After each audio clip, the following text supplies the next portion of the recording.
माझं सोलापूर न्यूजमध्ये आपल्या सगळ्यांचं स्वागत। केमिस्ट हृदय सम्राट माननीय जगन्नाथप्पा शिंदे यांच्या मार्गदर्शनाखाली आरोग्यम औषधालय मोहोळ यांच्यातर्फे आरोग्यम ओपीडी हाऊस मोहोळ येथे मोफत लठ्ठपणा तपासणी शिबिर घेण्यात आले।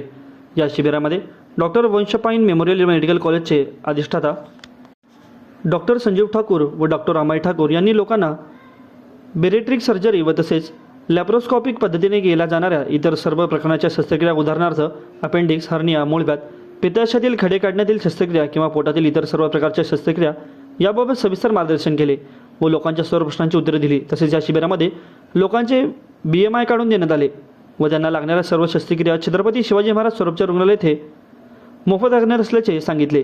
श्री राजेंद्र खरगे महाराज यांच्या हस्ते दीपप्रज्वलन व धन्वंतरी मूर्तीचे पूजन करून कार्यक्रमाची सुरुवात झाली। या शिबिरामध्ये मोहोळ व तालुक्यातील जवळपास 100पेक्षा अधिक रुग्णांनी सहभाग नोंदवला। सदर बायोट्रिक शस्त्रक्रियेला खासगी हॉस्पिटलमध्ये जवळपास 10 ते 12 लाख रुपयांचा खर्च येतो। ती शस्त्रक्रिया छत्रपती शिवाजी महाराज स्वरूपचार रुग्णालय सोलापूर म्हणजे सिव्हिल हॉस्पिटल येथे अगदी मोफत करण्यात येतात। यावेळी डॉक्टर वंशपाईन मेमोरियल मेडिकल कॉलेजचे अधिष्ठाता डॉक्टर संजीव ठाकूर व बेरेट्रिक सर्जन डॉक्टर अमाई ठाकूर, डॉक्टर संचित खरे व त्यांचे सहकारी तसेच आरोग्यम फाउंडेशनचे सचिवशास्त्री श्रेयस तांबे, अर्जुन भुई, प्रफुल्ल कुंभार, आदित्य स्वामी, संतोष शेंडे साहेब, जहांगीर मुजावर, योगेश देशमुखे, फंतेसिंह देशमुख, सोमानंद आंडगे, सौलकनंदा कुलकर्णी हे उपस्थित होते। माझं सोलापूर न्यूज या यूट्यूब चॅनलला सबस्क्राईब करा आणि बेल आयकॉन प्रेस करायला विसरू नका।